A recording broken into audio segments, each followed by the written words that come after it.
Hey everybody, I just finished another book in the Bone Chiller series. This is Night of the Living Clay. I got two copies of this book right here. I wanted to show them both off. I got a paperback copy and a hardcover edition. Fun fact, I actually was really proud of finding this hardcover edition online. I got like four books at the same time with this, and they're all pretty rare, and this was just one of them. I think I paid $5 a piece for them a couple years ago. And yeah, I just now finished this book, and it, I heard this book was pretty decent. I think it's more of the one of the well liked ones in the series. It wasn't for me. It wasn't one of my favorites. It wasn't one of my like least favorites either. It was just kind of okay. I kind of felt the same way as another book in the series that I might mention here, but yeah, let's take a look at this cover. This cover too, I want to mention. I have no idea what the heck that thing is supposed to be. Um, like a snowman with orange hair. I'm not entirely sure. Yeah.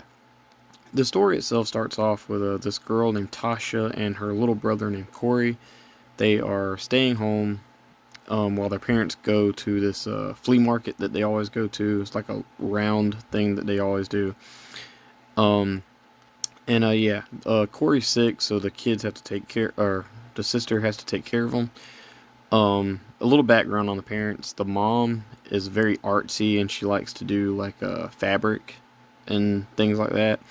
The dad loves to collect old comic books. So yeah, I really enjoyed the '90s feel of like going to the thrift store and stuff. I really don't, or flea market. I really don't do that much anymore. Like I pretty well have the stuff that I need, and I don't have a lot of room to buy more. So I really enjoyed that. When I was a kid, I used to love the flea market. But anyway, um, the girl Tasha, she loves like creating things with clay sculptures. And yeah. Um,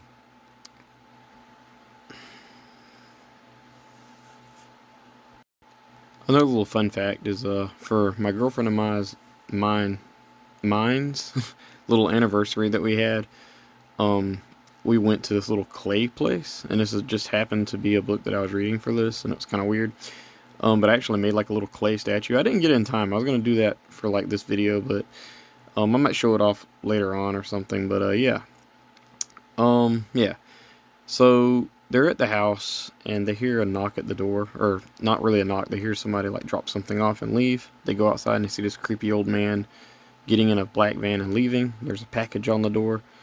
Um, the kids go outside to look at it. It turns out that Corey um, bought this thing, or somehow got it through one of his dad's old comic books, and it's called Creepy Clay, and it's just a clay thing. And he's young, and he wants to like make things better than his sister. You know, it's like a little competition, kind of, sort of. They had a pretty decent relationship.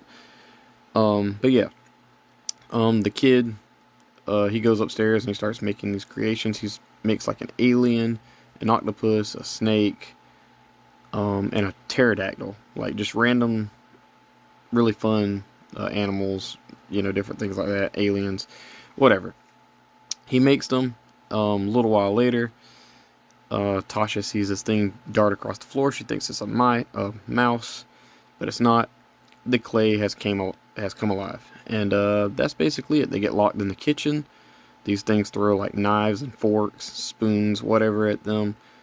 They like bite on them, different things like that. There's not a lot here. Um, I enjoyed the concept of this, but it's literally just a filler book about evil clay coming to life. There's no explanation for why the clay is evil. There's no explanation for why the toy company made these things evil. It's just evil clay. The way to defeat these things is very simple. It's literally the same way to defeat another monster in this series that I'll kind of get to later. There's a I'll go ahead and mention it. There's a story called The Thing Under the Bed, I think, and this it just reminded me of that. It's just a simple story about a monster attacking. There's really nothing else. I will give it credit. Um, there's only two characters in this book, and there's a few, um, I guess, scarier scenes. Well, they're more dangerous than I think. That thing in under the bed But other than that, it was just okay. I didn't love this. It took me a long time to finish it. I was actually kind of bored with the book, even though it was kind of action packed. Um, I will say that I was reading a Spooksville book at the same time of this, and I neglected this book and read the Spooksville book. I literally had the Spooksville book to carry with me to read, and I read these at home, and I literally brought the book with me inside and kind of counter, uh, what's the word? Um, I basically didn't go by my own rules. I just read Spooksville the whole time. But yeah, Night of Living Clay, I'd probably give it like a 3 out of 5 stars. It was okay. The ending was really good. I like that. But yeah, this was definitely just a filler book in my opinion. Please let me know in the comments below, what did you think about Night of the Living Clay? Is it one of your favorites in the series? If it is, please tell me why. It's not for me. It's not one of my favorites. Not my least favorite. My least favorite, well, you'll see. God willing, I'll do a ranking video of these books. But, and I'm almost done. I only have like 5 more to read of these. I've read 1, 2, 3, 4, 5, 6, 7, 8, 9, 10, 11, 12, 13, 14, 15. I think I read like 18 so far. This will be the 18th book, or 17th book, something like that. I know there's 23 books in the series, 24 if you count the Christmas crab one, whatever that's called.